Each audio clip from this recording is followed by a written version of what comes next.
యజ్ఞైరీజిమహే ధనాందదిమహే పాత్రేషు నూనం వయం. ఎంత కష్టపడ్డానో మీకు ఏం తెలుసండి. యజ్ఞైరీజిమహే ధనాందదిమహే పాత్రేషు నూనం వయం. వృద్ధాన్ భేజిమహే వృద్ధాన్ భేజిమహే తపశ్చక్రుమహే వృద్ధాన్ భేజిమహే తపశ్చక్రుమహే జన్మాంతరే దుష్కరం. యనాస్మాకమభూత్ అనన్యసులభా భక్తిర్భవద్వేషిణి యనాస్మాకమభూత్ అనన్యసులభా భక్తిర్భవద్వేషిణి చాణూరద్విషి భక్తకల్మషముషి శ్రేయఃపుషి శ్రీజుషి చాణూరద్విషి భక్తకల్మషముషి శ్రేయఃపుషి శ్రీజుషి. ఇంత అందంగా అనుప్రాసతో ఉంటుంది కృష్ణకర్ణామృతం. చదివి ఆనందించండి. రోజుకు ఒక్క శ్లోకం పెట్టుకోండి. పోనీ రెండు పేజీలు పెట్టుకోండి ఓపుకుంటే. ఊరికే చదువుకుంటూ పోయినా బాగుంటాయి. అర్థం ఎందుకు? అర్థం కూడా తెలుసుకుంటే మంచిది. యజ్ఞైరీజిమహే ఎన్నో యజ్ఞాలు చేశామయ్యా గత జన్మల్లో. ధనాందదిమహే పాత్రేషు నూనం వయం. పాత్రులైన వాళ్ళకి ఎంతో ధనాన్ని, భూదానాలు, గోదానాలు, సువర్ణదానాలు అన్నీ చేశామయ్యా.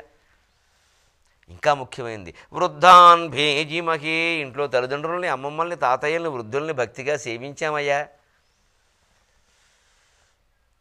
తపశ్చక్రుమహే జన్మాంతరే దుష్కరం. భయంకరమైన తపస్సు ఏదో జన్మాంతరంలో చేశామయ్యా.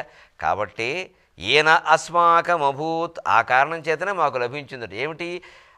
అనన్యసులభ భక్తి భవద్వేషిణి.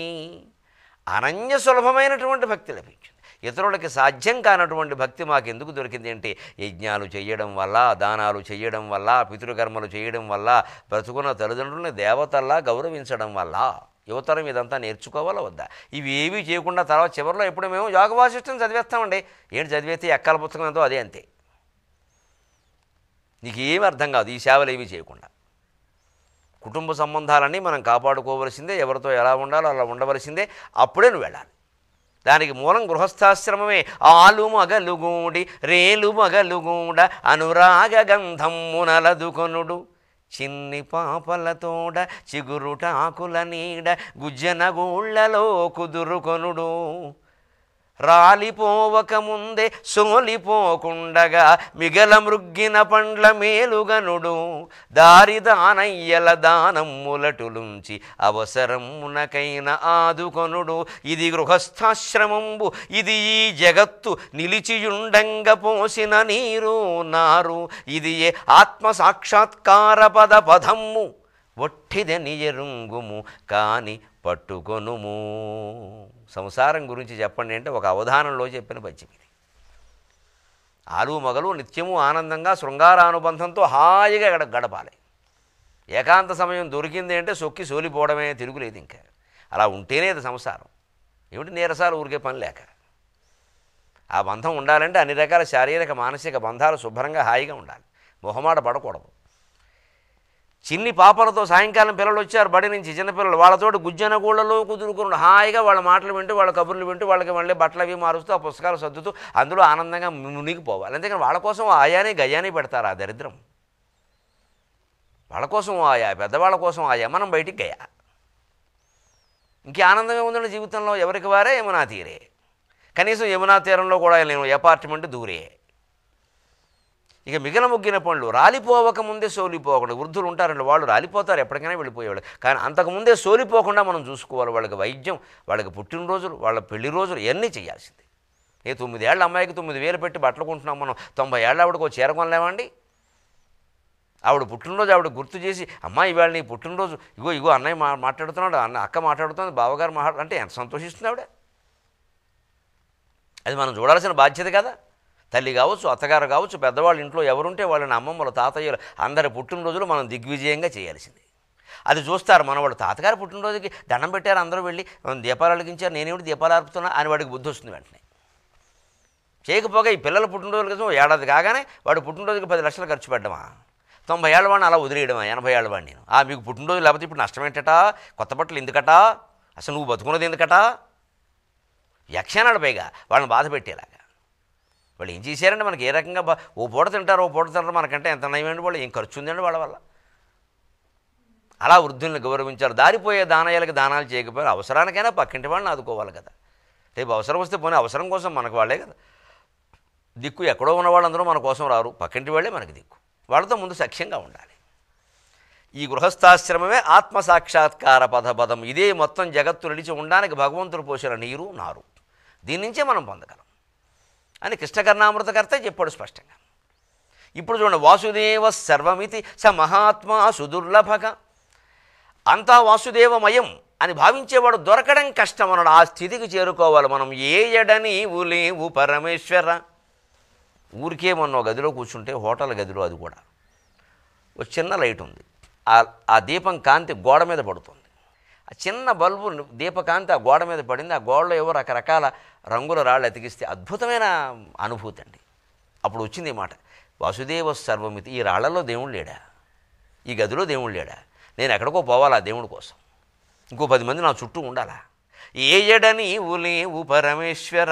రమణీయము నీకతనం సమస్తమున్, రమణీయము నీకతనం సమస్తమున్. వాయువు వీచువేళలను వారి రుహమ్ములు పూచువేళ, వాయువు వీచువేళలను వారి రుహమ్ములు పూచువేళ.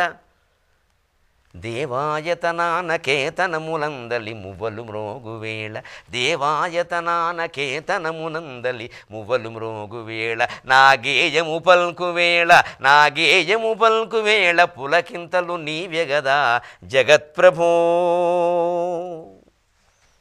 హోటల్ గదిలో రాళ్లను చూస్తే వచ్చిన పద్యం ఇది. కవి హృదయం అంటే అదమ్మా, అర్థం చేసుకోండి. దానికో సమయం సందర్భాలు ఉండవు. కవి హృదయంలో ఎప్పుడు ఆ జల పుడుతుందో ఎవరికి తెలియదు. మేఘం ఎప్పుడు వర్షిస్తుందంటే ఎవరు చెప్తారు? నిండా మోగినప్పుడు కూడా వర్షించకపోవచ్చు. ఏమీ లేదనుకుంటే ఫళఫళాను ఒరే వేసేయచ్చు. కవి అంతే. కవి మేఘం లాంటివాడు. అంత ఆర్ద్రమైన హృదయం. వాసుదేవ సర్వమితి. మీరు ఎక్కడ ఉన్నారో అక్కడే వాసుదేవుడు. మీరు ఏం చేస్తున్నారో ఆ పని వాసుదేవ భజన, వాసుదేవ పూజ. ఈ ఎక్కిరాళ్ళ కృష్ణమాచార్య గారి సంస్కృతిలో ఉంటారు. వారు ఏమన్నా సరే వాసుదేవ వాసుదేవ వాసుదేవ. చప్పట్లు కూడా కొట్టరు, వెళ్ళిళ్ళు బంగారంగా. చప్పట్లు కొట్టాలనిపిస్తే అందరూ వాసుదేవ అంటారు. ఇదేదో బాగానే ఉందిలే అనుకున్నాను నేను.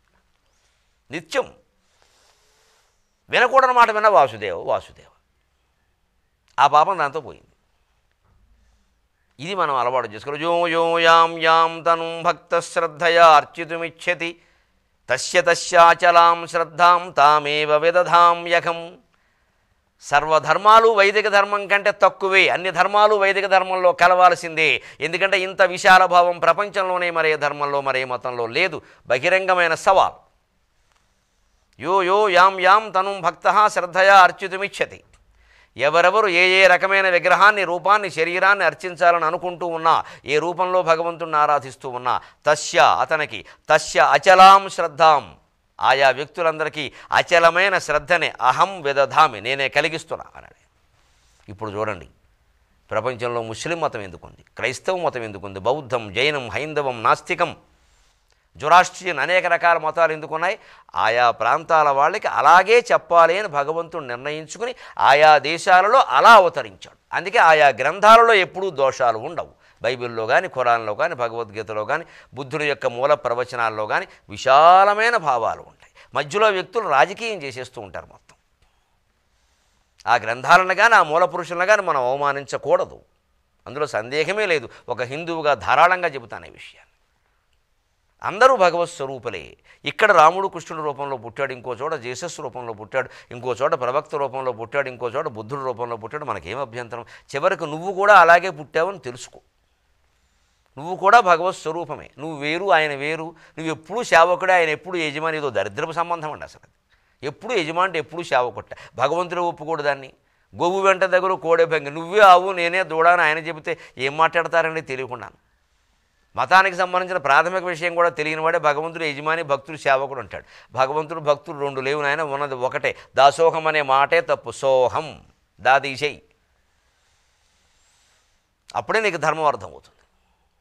అందుకే ఎవరికి ఏ రకమైన అంటే అన్ని దేశాల్లో, అన్ని భాషలు, అనేక రూపాలు, అనేక మతాలు, అందుకే వాళ్ళ దేవుడు వాళ్ళ రూపాల్లో ఉంటాడు. గమనించండి, మనం చెబుతున్నదల్లా ఒకటే. ఈ దేశానికి, ఈ వాతావరణానికి అవి పనికిరా ఉంటున్నాం తప్ప, మనవాళ్ళు వాటిని అనుసరిస్తుంటే బాధపడుతున్నాం తప్ప వాటికి మనం వ్యతిరేకం కాదు.